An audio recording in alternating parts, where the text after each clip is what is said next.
하나님의 말씀 시편 37장 21절에서 24절 말씀입니다. 하나님의 말씀 시편 37장 21절에서 24절 말씀입니다. 제가 읽겠습니다. 악인은 꾸고 갚지 아니하나 의인은 은혜를 베풀고 주는도다. 주의 복을 받은 자는 땅을 차지하고 주의 저주를 받은 자는 끊어지리로다. 여호와께서 사람의 걸음을 정하시고 그 길을 기뻐하시나니 저는 넘어지나 아주 엎드러지지 아니함은 여호와께서 손으로 붙드심이로다. 아멘. 아멘. 여러분 안녕하세요. 안녕하세요. 저는 오늘 시편 37편 21절에서 24절 말씀을 중심으로 함께 나눠보고자 합니다. 오늘 본문 시편 37편을 들어가기 전 여러분들께 시편에 대해서 잠깐 소개하고자 합니다. 여러분, 시편은 어떤 책인지 아시나요? 시편은 하나님을 찬양하는 책입니다. 또한 시편은 그리스어로 노래나 악기를 뜻하고 있습니다. 시편은 유대교 전승에서는 시편을 셰페르 테힐림, 즉 찬양의 책이라고 부르기도 했습니다. 그만큼 시편은 시와 찬양이 가득 담긴 책이라고 할 수 있습니다. 여러분, 시편은 노래와 시와 또 하나의 특별한 책입니다. 그것은 바로 시편은 기도문이기 때문입니다. 누가복음 11장 1절 제자들이 예수님께 요한이 자기 제자들에게 기도를 가르친 것과 같이 우리에게도 가르쳐 주옵소서 하고 요청했습니다. 기도하는 방법을 물어보았습니다. 누군가 말하기를 기도는 배우는 것이라고 하였습니다. 그만큼 시편은 노래뿐만 아닌 기도가 나오지 않을 때 기도를 이 복음서를 통해서 배울 수 있는 것입니다. 하나님께서 우리에게 정해주신 기도문이기도 합니다. 여러분, 기도가 나오지 않을 때 억지로 하지 마시고 마음속으로 묵상하시면서 성경 시편을 처음부터 읽어보시는 건 어떠실까요?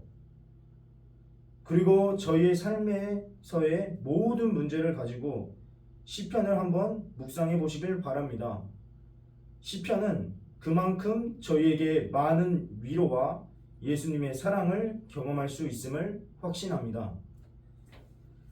본문으로 돌아와서 오늘 시편 37편의 전체적인 배경에 대해서 소개해 보고자 합니다. 37편은 다윗의 시이며 다윗은 이스라엘 왕으로 통치하면서 많은 고난과 시련을 겪었습니다. 특별히 사울 왕과의 갈등이 심하였고 아들 압살롬의 반역으로 인해서 큰 어려움을 겪었습니다. 어려운 상황 속에서 다윗은 악인과 의인의 고난을 목격하며 신뢰와 인내에 대하여 이야기합니다.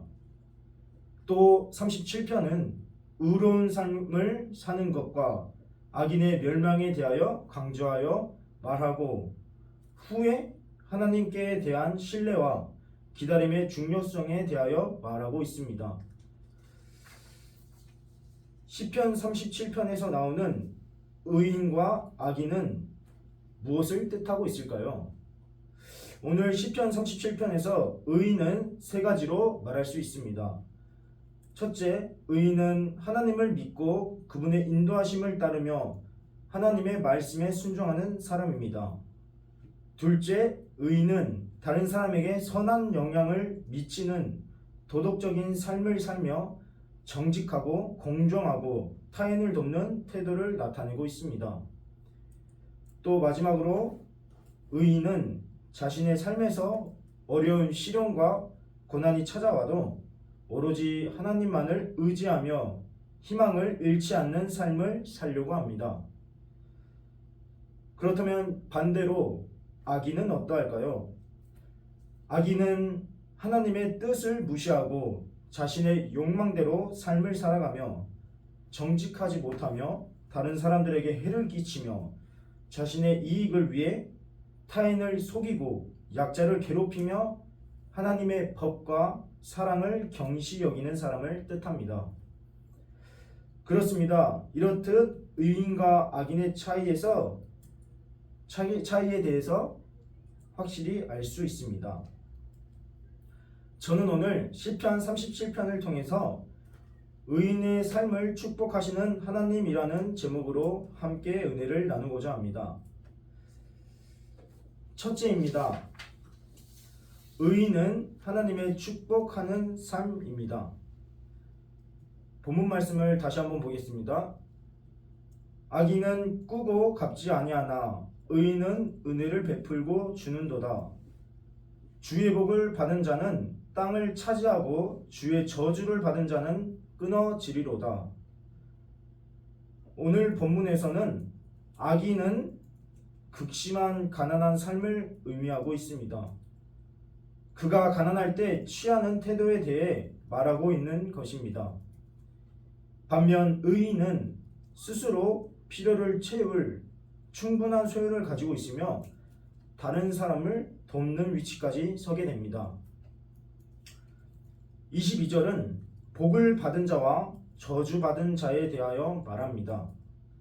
이 둘의 차이 또한 분명합니다.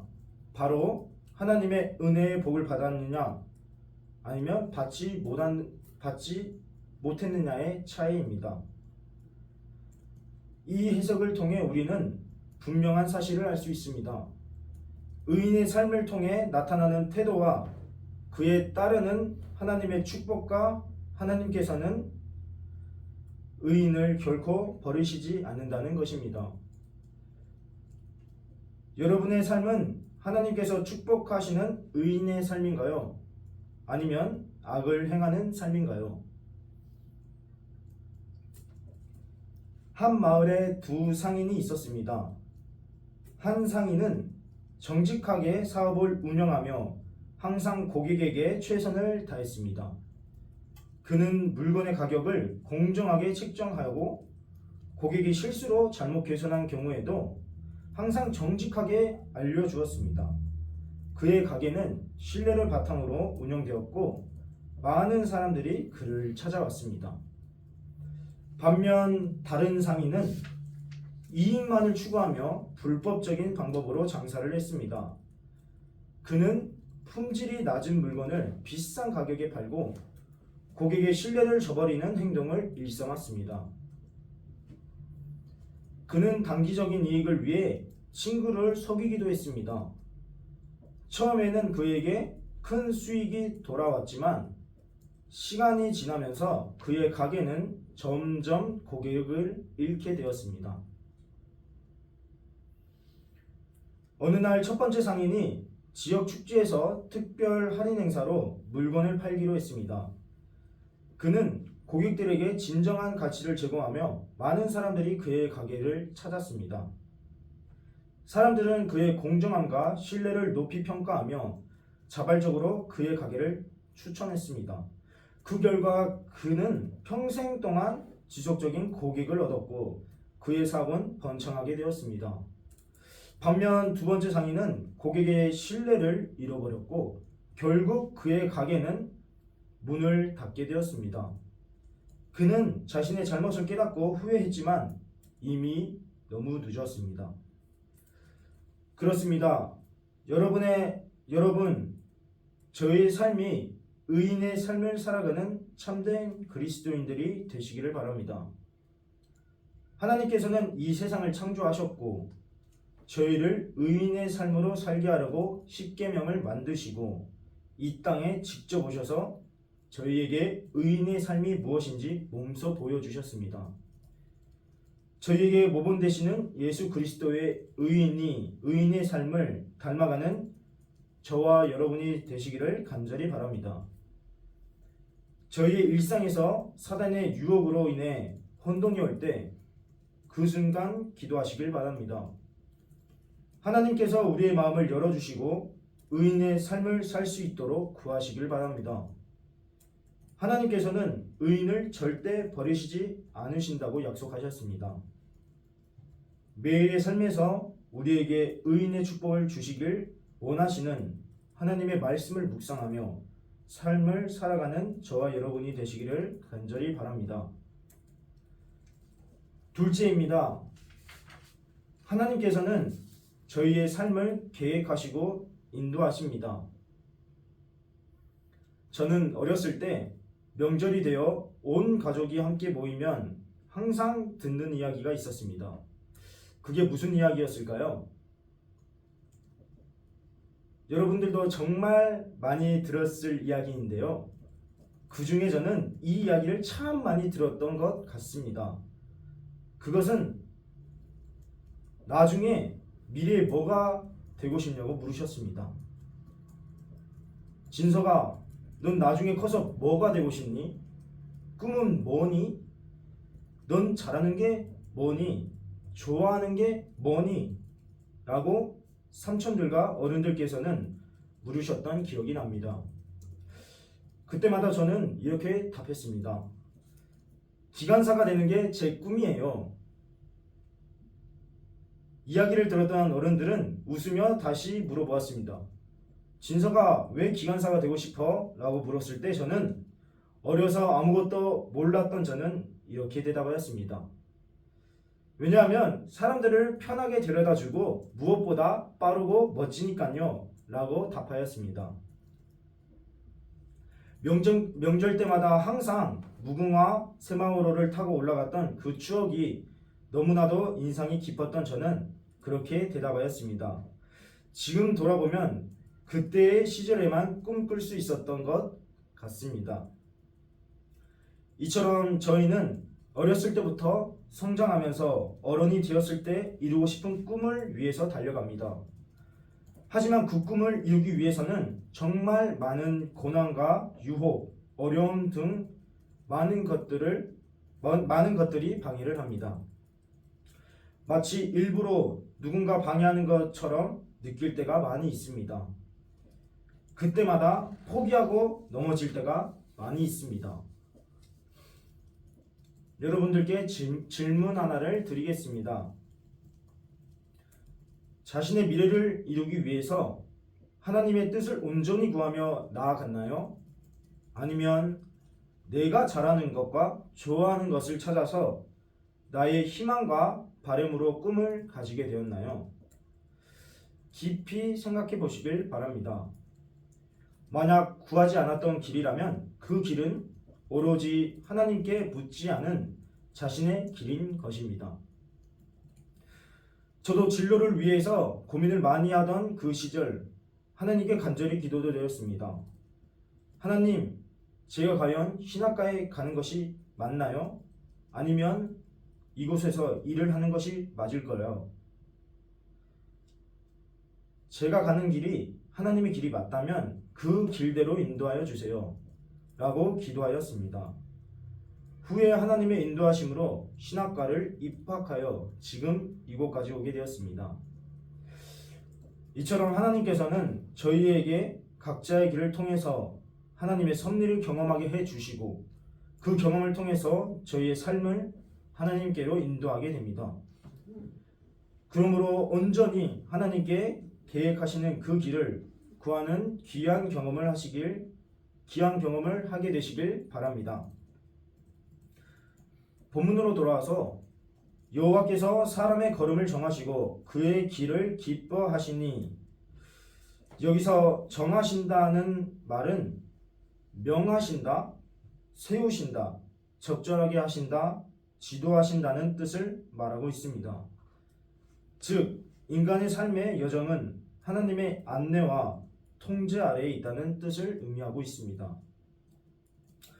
뒤에 기뻐하시니라는 히브리어 원어는 하페츠로 유지하다, 보존하다, 기울이다의 뜻을 의미합니다.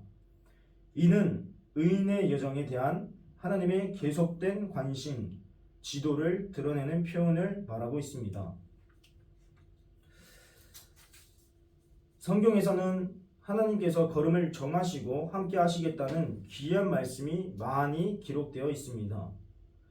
노아의 홍수 때 언약을 세우시며 함께 하시겠다는 하나님의 말씀과 믿음의 조상인 아브라함, 이삭, 야곱과 함께 하신 하나님의 말씀, 또 여호수아가 여리고 성을 점령하기 위해 구하였을 때 함께 하신 하나님의 말씀, 마지막으로 다윗의 생애 속에서 늘 인도하시고 함께 하셨던 하나님의 말씀이 있습니다. 이와 같이 성경은 저희에게 하나님이 원하시고 바라시는 올바른 길로 인도하시는 나침반을 제공해 줍니다. 또한 매 순간 항상 함께 하시는 하나님이 계십니다. 하지만 저희는 그 나침반을 사용하지 않을 때도 있고 바라보지 않을 때도 많습니다. 하나님께서는 하나님의 뜻 안에서 살아가고 선을 행하는 모습을 할 때 하나님께서는 기뻐 받으신다고 말하고 있습니다. 그렇다면 오늘날 우리는 어떠한 삶을 살아야 할까요?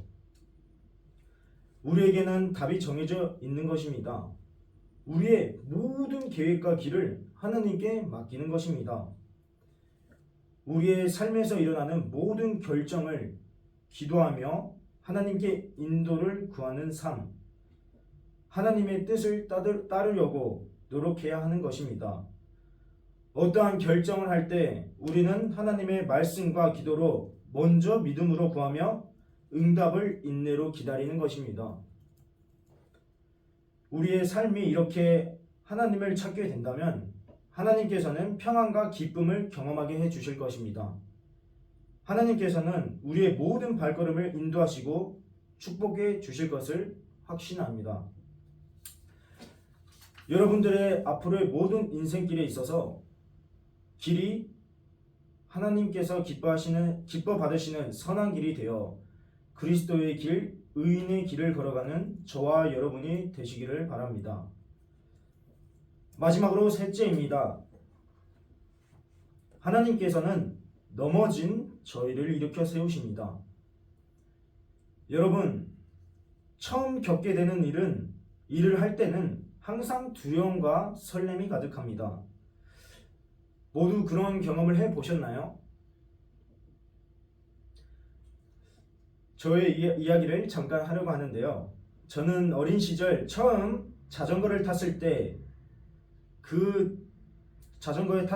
그 넘어짐과 두려움을 저는 아직도 어렴풋이 기억이 납니다.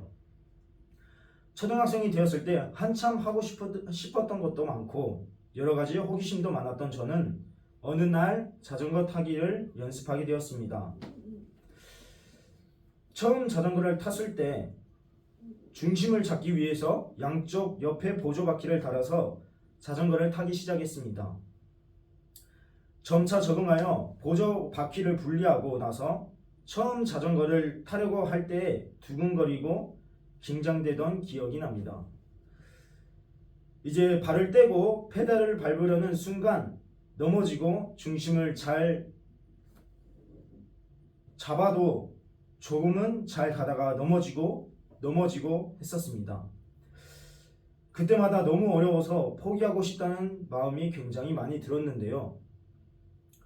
주변의 다른 친구들은 보조 바퀴도 없이 자기 키보다 큰 자전거를 타는 것을 보며 부러웠던 저는 나도 저렇게 될 수 있다는 작은 희망을 가지고 다시 일어나서 도전하고 했던 것 같습니다.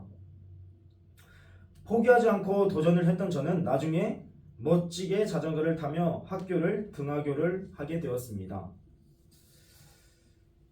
성도 여러분, 여러분들께서도 이러한 경험처럼 삶을 살아가면서 넘어질 때가 많이 있을 것입니다. 때로는 세상의 유혹 속에서 타협하여 자신도 모르게 넘어지고 계시지 않으신가요? 사단의 끊임없는 공격에 자신도 모르게 넘어갈 때가 많이 있습니다.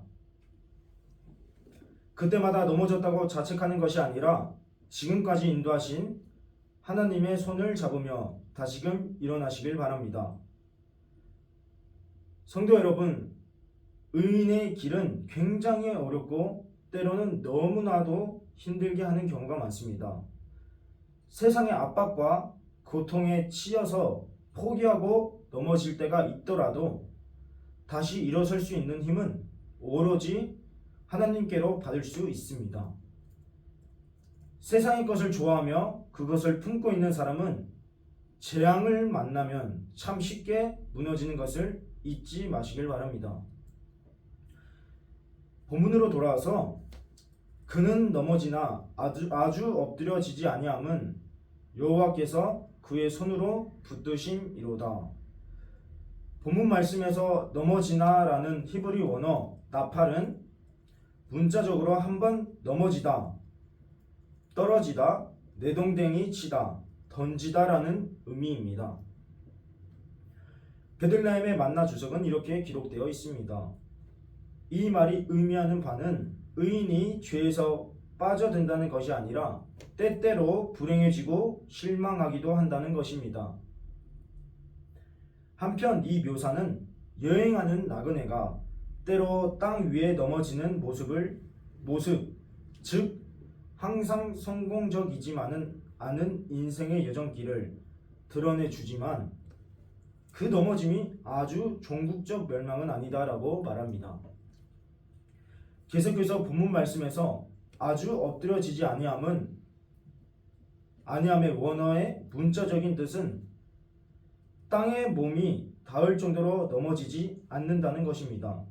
즉 다시는 일어설 수 없을 정도로 완전히 넘어지지는 않는다는 것입니다. 여러분, 땅에 몸이 닿을 정도로 넘어지지 않았다는 이 말씀이 우리에게 큰 희망을 가져다 주는 것입니다. 우리는 넘어질 수 있습니다. 하지만 넘어지는 것은 인생의 일부분입니다. 실패와 실수, 잘못된 길로 가는 것은 어느 누구에게나 일어날 수 있는 것입니다. 그러나 하나님이 우리를 다시 일으켜 주신다는 사실을 믿고 일어설 수 있어야 하는 것입니다.